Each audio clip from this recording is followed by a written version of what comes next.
रिंकी अपने पापा के साथ गाजर का हलवा बना रही है, लेकिन अचानक गैस खत्म हो गई। नया सिलेंडर आने में तो टाइम लगेगा। मैं पड़ोस से गैस सिलेंडर मांग के लाती हूँ। रिंकी पड़ोस की आंटी के पास पहुँची। बेटा, हम तो गैस सिलेंडर नहीं इंडक्शन स्टोव यूज करते हैं। इसे ले जाओ, लेकिन शाम तक वापस कर देना। रिंकी इंडक्शन चूल्हा लेके आई और फुल पावर पे हलवा चढ़ा दिया। 1 घंटे बाद।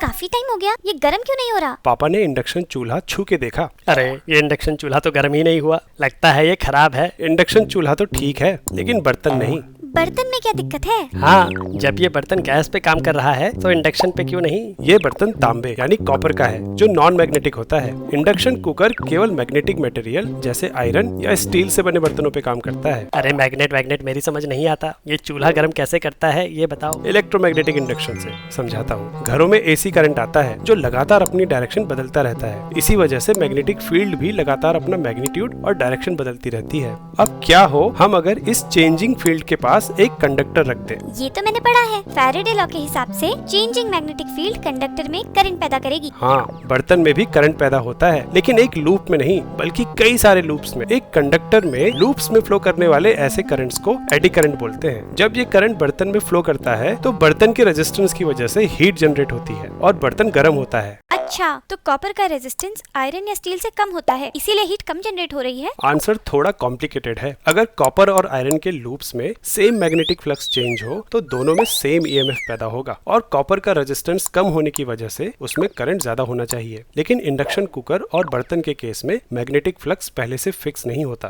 फ्लक्स बर्तन के मटेरियल पे डिपेंड करता है और आयरन में ज्यादा फ्लक्स होने की वजह से उसमें ज्यादा ईएमएफ पैदा होता है। वो क्यों? क्योंकि आयरन फेरोमैग्नेटिक होता है, यानी उसके इलेक्ट्रॉन्स के magnetic moments external magnetic field के साथ अलाइन होकर मैग्नेटिक पाथ बना लेते हैं, जिससे वो मैग्नेटिक फील्ड लाइंस को अपने अंदर कॉन्सेंट्रेट कर लेते हैं। इस वजह से आयरन के बर्तन में मैग्नेटिक फ्लक्स ज्यादा होता है और उसके चेंज से एडी करंट ज्यादा प्रोड्यूस होता है। इसी वजह से हीट भी ज्यादा जनरेट होती है। रिंकी ने आधा पका हलवा लोहे की कढ़ाई में ट्रांसफर कर दिया, लेकिन ये क्या, ये कढ़ाई भी गर्म होने में ज्यादा टाइम लगा रही है। लगता है आज गाजर का हलवा नहीं, बस गाजर ही खाने पड़ेंगे। ऐसा करो, कढ़ाई के बजाय एक फ्लैट बॉटम वाला लोहे या स्टील का बर्तन इस्तेमाल करो। रिंकी ने ऐसा ही किया। अरे वाह, ये तो काम करने लगा। क्या तुम बता सकते हो कि फ्लैट बॉटम वाला बर्तन कर्व्ड वाले बर्तन से जल्दी गर्म क्यों हुआ? मैग्नेटिक फील्ड को कंसंट्रेट करने की इसी प्रॉपर्टी की वजह से आयरन को ट्रांसफार्मर्स की कोर में इस्तेमाल किया जाता है। अगर आयरन कोर ना हो तो ट्रांसफार्मर की कॉइल्स की मैग्नेटिक फील्ड इधर उधर बिखरी होगी, लेकिन आयरन कोर के लगाते ही